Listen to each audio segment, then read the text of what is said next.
मई 2020 में United states government ने AstraZeneca को $1.2 बिलियन दिए ताकि वो कोविड-19 वैक्सीन के रिसर्च को और भी ज्यादा फास्ट कर सके, जिसके बदले एस्ट्राजेनेका यूएस को 300 मिलियन डोसेस देगा अगर वैक्सीन बिल्कुल सेफ रही और सारे सेफ्टी प्रोटोकॉल्स पर खरी उतरी तो। मई के ही स्टार्टिंग में यूनाइटेड किंगडम ने भी एस्ट्राजेनेका के साथ 90 मिलियन डोसेस के लिए एक डील साइन करी। ऐसी डील जिसमें कंट्रीज डायरेक्ट कंपनी से डील करती हैं, उसे हम बायलैटरल डील्स कहते हैं। 2020 में बहुत सारी कंट्रीज ने ऐसी डील्स करी हैं और जो बिलियन डॉलर्स वैक्सीन कंपनीज के पास जाती हैं, उसकी मदद से उन्हें इस रिकॉर्ड टाइम में इस वैक्सीन को बनाने में मदद मिली है। लेकिन उस पैसे पर यह भी डिपेंड होगा कि वैक्सीन कब कहाँ जाएगी। फाइजर बायोटेक कंपनी इस साल के एंड तक जो भी वैक्सीन बनाएगी उसकी 96% वैक्सीन पहले ही बिक चुकी है और मॉडर्ना की 100%। कंट्रीज जिसमें वर्ल्ड की 16% पॉपुलेशन है, उन्होंने वैक्सीन डेवलपर्स से आधे से भी ज्यादा डोसेस पहले ही खरीद लिए हैं। तो रिच कंट्रीज को वैक्सीन मिलेगी और पुअर कंट्रीज को नहीं। I mean not exactly, but poor countries के लोगों को थोड़ा और मरना होगा जब तक सभी लोग वैक्सीनेटेड नहीं हो जाते, या मे बी थर्ड वेव का इंतजार करना होगा। ब्राजील और इंडिया में हेल्थ सिस्टम काफी ज्यादा खराब है और वहीं यूएस बहुत ही तेजी से वैक्सीनेशन कर रहा है। Duke global health innovation centre के डायरेक्टर कृष्णा उदय कुमार का कहना है कि इससे पेंडेमिक का टाइम और भी ज्यादा बढ़ जाएगा, इन्फेक्शंस बहुत ज्यादा बढ़ जाएगा और चांसेस हैं कि नए वेरिएंट्स भी बन जाएं और एट द एंड बहुत ज्यादा लोग मारे जाएंगे। 2009 में WHO ने स्वाइन फ्लू को पेंडेमिक डिक्लेयर किया था। अपनी वैक्सीन डील्स को सिक्योर करने के बाद इन 9 हायर इनकम कंट्रीज ने WHO को 120 मिलियन डोजेस पुअर कंट्रीज के लिए दी थी। लेकिन उन्होंने डोनेशन तभी स्टार्ट करी जब उन्हें ये रियलाइज हो चुका था कि पेंडेमिक इतना ज्यादा कोई सीरियस नहीं है जितना वो शुरू में सोच रहे थे। तो यहाँ पर जो प्रॉब्लम है वो वैक्सीन मार्केट से ही शुरू हो जाती है। वैक्सीन के डेवलपमेंट से लेकर उसके मैन्युफैक्चरिंग और डिस्ट्रीब्यूशन तक एक मल्टी स्टेप प्रोसेस होता है। लेकिन कंट्रीज के बायलैटरल डील्स की वजह से रिच कंट्रीज डायरेक्ट मैन्युफैक्चरिंग की लाइन में घुस जाती हैं। लेकिन एक बात ये भी है कि इस बात की कोई गारंटी नहीं है कि जितने पैसे उन्होंने दिए हैं उसकी मदद से जो वैक्सीन तैयार होगी वो काम करेगी ही। और वैक्सीन फंडिंग के बाद भी फेल हो जाती है तो वो बिलियंस ऑफ डॉलर्स खराब हो जाते हैं। तो इस रिस्क को कम करने के लिए कंट्रीज ने बहुत सारे ऑप्शंस और सप्लायर्स में इन्वेस्ट किया, जिससे उन्हें इतने ज्यादा डोजेस मिल जाएंगे कि उनकी पॉपुलेशन को कई बार वैक्सीनेट किया जा सकता है।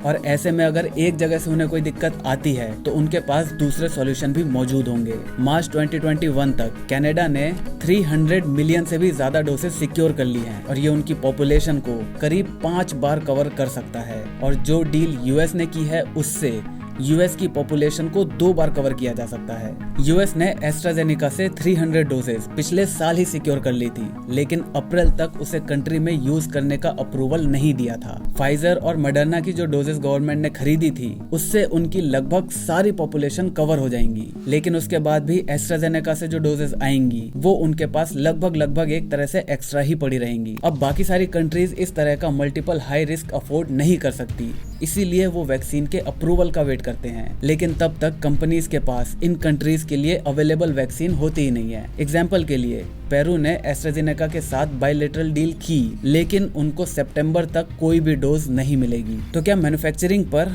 प्रायोरिटी लाइन क्रिएट किए बिना इन वैक्सीनेशन बनाने वाली कंपनीज तक पैसा पहुंचाया जा सकता है? तो इसका जवाब है हाँ। मिडिलमैन के रूप में कंट्रीज और ड्रग कंपनीज के बीच एक प्रोग्राम डिजाइन किया जा रहा है जिसका नाम है कोवैक्स। ये initiative 3 global health group CEPI, WHO और गावी ने फॉर्म किया है। इसका मेन ऑब्जेक्टिव 92 गरीब और मिडिल क्लास कंपनीज को वैक्सीनेशन प्रोवाइड कराना है जो खुद से अपनी डील को नहीं कर पाएंगे। तो ये एक 2 पार्ट सिस्टम है। पहले पार्ट में हाई इनकम कंट्रीज को मल्टीपल वैक्सीन को बाय करने के लिए अलाउ किया जाएगा। तो इस प्रोसेस में $2 मिलियन डायरेक्ट एस्ट्राजेनेका को देने के बजाय रिच कंट्रीज वो पैसा कोवैक्सीन को देंगी और कोवैक्सीन ये डिसाइड करेगा कि वो किस तरह से इस पैसे का इस्तेमाल अलग अलग वैक्सीन कंपनीज को फंड करने के लिए करे। इससे अगर 1 या 2 कंपनीज फेल भी हो जाती हैं तो भी उन पैसों का टोटल लॉस नहीं होगा। ये एक मल्टीलेटरल सिस्टम है जिससे कंट्रीज को बाइलेटरल सिस्टम से काफी कम रिस्क है। कोवैक्स अपनी बड़ी परचेसिंग पावर को यूज करके कंपनीज के साथ नेगोशिएट भी कर सकती है, जिससे ओवरऑल वैक्सीन का कॉस्ट भी कम हो जाएगा। सेकंड पार्ट में लोअर इनकम कंट्रीज के लिए वैक्सीनेशन खरीदी जाएंगी।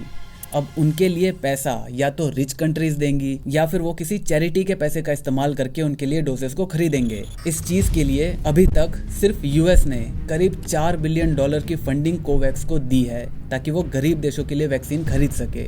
वैक्सीन जैसे ही अवेलेबल हो जाएगी वैसे ही कोवैक्स उन डोजेस को हर कंट्रीज को उनके डोजेस के हिसाब से पहुंचा देगा। तो रिच कंट्रीज और पुअर कंट्रीज दोनों का शेयर लगभग बराबर सा होगा। कोवैक्स को काम करने के लिए चाहिए कि ज्यादा से ज्यादा कंट्रीज मल्टीलेटरल सिस्टम का इस्तेमाल करें, ना कि बाइलेटरल सिस्टम का। लेकिन प्रॉब्लम यहाँ पर यह हुई है कि जब तक कोवैक्स फॉर्म होती उससे पहले ही बहुत सारी कंट्रीज ने कंपनीज के साथ बाइलेटरल डील्स कर ली है। तो इसीलिए रिच कंट्रीज जिन्होंने ये डील कर ली है उनका कोई मतलब नहीं बनता कि वो कोवैक्स के साथ मिलकर काम करें, और इसी वजह से कोवैक्स को सभी कंट्रीज तक डोसेस पहुंचाने के लिए जितनी फंडिंग की जरूरत थी उतनी फंडिंग उनके पास पहुंच ही नहीं पाई है। तो अब यहाँ पर इसके दो रास्ते हो सकते हैं, या तो ये रिच कंट्रीज कोवैक्स को ज्वाइन करें और अपनी बाइलेटरल डील्स को भी बनाए रखें। अब हाँ, ऑब्वियसली इससे उन कंट्रीज को अपनी जरूरत से काफी ज्यादा पैसा खर्च करना पड़ेगा, क्योंकि उन्होंने बाइलेटरल डील पहले ही कर ली है और अब वो जो पैसा देंगे वो लगभग एक्स्ट्रा ही होगा। लेकिन अगर हम बड़ी पिक्चर को देखें तो यहाँ पर बात हो रही है पूरी इंसानियत की। या तो वो इस डील में ना घुसकर अपना पैसा बचा सकते हैं, जिससे गरीब देशों के कुछ और लाख लोग मर जाएंगे जब तक उन देशों के पास वैक्सीन आएगी, या फिर वो थोड़ा सा और पैसा लगाकर उन लाखों लोगों की जान बचा सकते हैं। और शायद जिस थर्ड वेव से हम डर रहे हैं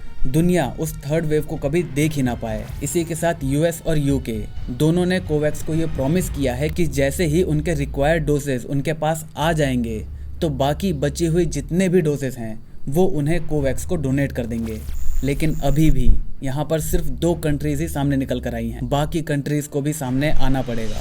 अब ऑब्वियसली इन कंट्रीज की भी रिक्वायरमेंट अभी तक पूरी नहीं हुई है और ये भी नहीं पता कि वो कब तक पूरी होगी, लेकिन at least we have a hope. Experts को ये समझ नहीं आ रहा है कि कोवैक्स अपने असली गोल यानी कि इस साल के एंड तक पुअर कंट्रीज के लिए 2 मिलियन डोसेस की रीच को कैसे पूरा कर पाएगा। अप्रैल तक वो केवल हाफ डोजेस ही खरीद पाया है और 45 मिलियन डोजेस डिलीवर कर चुका है, जबकि अप्रैल तक ही यूएस ने करीब 210 मिलियन डोजेस कैप्चर कर रखे हैं। वैक्सीन इनइक्वालिटी इसी बायलैटरल डील की वजह से बढ़ी है और ये कोई नई बात नहीं है।